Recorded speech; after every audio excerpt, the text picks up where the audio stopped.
सुप्रभात मंडळी. मी निलिमा पटवर्धन आणि आपण काल मी जे प्राध्यापिका सौ मीना आंबेकर यांचं प्रास्ताविक मनोगत वाचून दाखवलं त्याप्रमाणे आजपासून हितगुज ही त्यांची जी म्हणजे पुस्तक आहे त्यांचं गोष्टींचं आणि लेखांचं ते वाचायला सुरुवात करतोय. तर पहिली जी त्यातली गोष्ट आहे तिचं नाव आहे सूर्योदयापूर्वी. काल अर्चना ऑफिसमध्ये येऊन तिनं स्वतः काढलेल्या जिमच्या उद्घाटनाचं आमंत्रण दिलं. केवढी बदलली होती अर्चना. 1 वर्षापूर्वी मला भेटली तेव्हा तिचं नुकतंच लग्न झालेलं होतं. अर्चनाला चांगलं सासर मिळालं होतं. नवऱ्यालाही पगार छान होता. मग तिला नोकरीची गरजच वाटत नव्हती. घरात विशेष घरकामही नव्हतं. मग दिवसभर करायचं काय? TV बघणं, नवऱ्याबरोबर हॉटेलिंग आणि शॉपिंग करणं आणि झोप काढणं एवढाच तिचा कार्यक्रम होता. मी तिला म्हटलं, अगं हेच वय असतं शिकायचं, पैसे कमवण्याचं. निदान गाणं, नृत्य किंवा पाककला तरी शिकून घे. पण ती म्हणाली, मला कंटाळा येतो, नुसता आरामच करावासा वाटतो. मी म्हटलं, तू एक काम कर, सकाळी लवकर उठून तुला आवडेल तो व्यायाम करायला लाग. तुझा आळस लगेच जाईल. तिला पटलं की नाही माहीत नाही. त्यानंतर आज 1 वर्षांनी मला ती भेटली आणि म्हणाली, तुम्ही सांगितलं आणि मी खरोखरच व्यायामाला माझ्या आयुष्यात पहिल्यांदाच सुरुवात केली. आणि अहो मॅडम, त्या जिमने माझ्या जीवनात चमत्कारच घडवला. व्यायाम तर खूप आवडू लागला. एक प्रकारचं चैतन्य वाटू लागलं. आपण काहीतरी करावं अशी प्रेरणा उत्पन्न झाली. आणि आज मी स्वतःचं जिम काढतीये. त्याचं सारं श्रेय तुम्हाला आहे. मला आपल्या सांगण्याचा एवढा परिणाम होईल असं मात्र स्वप्नातही वाटलं नव्हतं. अच्छा, ही जनरेशनची शीतल माझी दुसरी विद्यार्थिनी. कम्प्युटर इंजिनिअरिंग तिचं झालेलं आहे. म्हणजे त्याच्यामध्ये तिने ग्रॅज्युएशन केलंय. कॉलेजमध्ये तिला सर्वोत्कृष्ट खेळाडूचं बक्षीस मिळालं होतं. आणि आता नोकरी, संसार, फास्ट फूड या सगळ्यांनी तिचं वजन प्रचंड वाढलं होतं. तिला मी ओळखलंच नाही. तिला म्हटलं, अगं जरा 1 तास लवकर उठून ऑफिसला जायच्या आधी खेळाची प्रॅक्टिस, जिम किंवा जॉगिंग किंवा सायकलिंगला जरा वेळ दे. म्हणाली, खेळ शब्दच मी आता विसरले. माझ्या वयाची माझी मैत्रीण क्षमा, तिला नुकताच मधुमेह आहे हे समजलं. मी तिला फिरायला जायला रोज बोलवत असे, पण बाईसाहेबांना कंटाळाच यायचा. शेवटी तब्येतीवर परिणाम झालाच. अशी कितीतरी उदाहरणं आपण बघतो.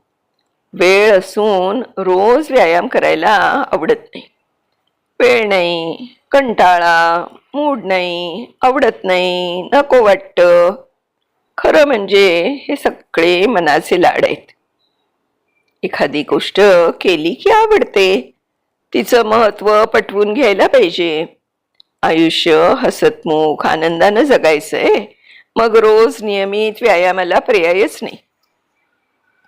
सूर्योदयाचं वर्णन खरं तर शब्दात करण्यापेक्षा त्या अनुभवण्यात जास्त मजा आहे. पहाटेचे पक्ष्यांचं कुजबुजणं, आकाशाचा रंग बदलणं, सुखद थंडगार वाऱ्याचे झोत अंगावर घेणं, पानांचे सुंदर हेलकावे, कळ्यांवरचं ओलं दव, या साऱ्यांबरोबर चालता चालता आपल्या विचारांशी चाललेला सुसंवाद आणि ह्या साऱ्यांची जमलेली एक लय. एक मनोहर दृश्य उपभोगण्यासाठी तरी लवकर उठून सोनेरी पहाट पहा. बेंजामिन फ्रँकलिनचं एक सुंदर वाक्य आहे, झोपेत काय आयुष्य घालवताय, तुम्ही मेल्यानंतर झोपायला वेळच वेळ आहे. सुखी आणि आनंदी मनुष्य जास्त काम करतो, ते तो लवकरही करतो. मात्र निराशा, वैफल्यग्रस्त मनुष्य हा आळसतो, काम टाळतो. काम त्याला लवकर उरकत नाही. आनंदी राहणाऱ्या माणसाच्या शरीरात फिनाईल, इथाईल, अमाइन आणि एंड्रोफिन याचं प्रमाण जास्ती असतं. त्यामुळे भावनांचं संतुलन राखलं जातं, सकारात्मक विचारशैली बनते आणि हे सर्व व्यायामाने होतं. शरीरमाद्यम खलु धर्म साधनम, म्हणजेच उत्तम शरीर हेच धर्माचरणाचं पहिलं साधन. जिम हेच खरं देऊळ आहे. व्यायाम म्हणजे इन्शुरन्स पॉलिसी आहे आपल्या तब्येतीची, आणि रोज तो करणं म्हणजे त्याचा प्रीमियम भरणं होय. निरोगी तब्येत ही त्या माणसाच्या डोक्यावरचा सुंदर मुकुट आहे, जो मुकुट फक्त आजारी माणसालाच दिसतो. लवकर उठायला तुम्ही लवकर जेवा, लवकर झोपा, गजर झाल्यावर लोळत पडू नका, आणि सर्वात महत्वाचं म्हणजे एखादं उच्च ध्येय किंवा इच्छा मनात ठेवा की ज्यामुळे तुम्हाला लवकर उठायला स्फूर्ती मिळेल. लोक लवकर उठत का नाहीत? तर एवढ्या लवकर उठून काय करायचं असं त्यांना वाटतं. मला वाटतं काव्याच्या ओळी सुचायच्या असतील, कल्पनांनी मनाची भरारी घ्यायची असेल तर पहाटे चालायलाच हवं. हेनरी मूर नावाच्या प्रसिद्ध शिल्पकारानं सांगितलंय की दगडामध्ये शिल्प दडलेलं आहे. आपण त्यातला अनावश्यक भाग काढून टाकला की शिल्प प्रगट होतं. तसेच तुम्ही तुमच्या शरीराला व्यायाम घडवता तेव्हा तुमच्यातला लपलेला तुम्हाला सापडतो. एकाग्रता, सातत्य आणि आनंद देणारी शिस्त तुम्ही अनुभवता, आणि तुम्ही स्वतः घडणं हेच तुमचं फार मोठं बक्षीस आहे.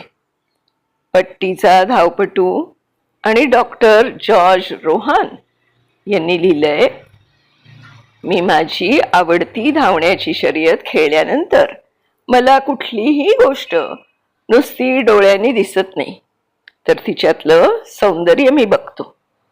मला नुसता स्पर्श होत नाही, तर तो मला जाणवतो. वाऱ्याचा स्पर्श माझ्या अंगावर रोमांच आणतो. आता सूर्योदय मला अपूर्व वाटतो. लोकांशी केलेल्या हस्तांदोलनाचा अर्थ आणि हास्याचा खजिना म्हणजे काय ते मला समजतं. जीवन जगणं हा एक आध्यात्मिक आणि स्वर्गीय अनुभव आहे असं मला वाटतं.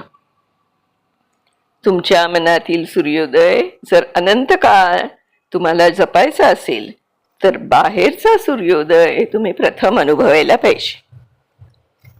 अगदी खरंय, मला पण पटतंय. पहा, सकाळी थोडंसं लवकर उठून बघा, थोडासा व्यायाम करा, बाहेर चालायला जा, जॉगिंगला जा आणि निसर्गाशी एकरूप व्हायचा प्रयत्न करा. खूप छान दिवस जाईल तुमचा, अगदी खात्री आहे माझी. धन्यवाद.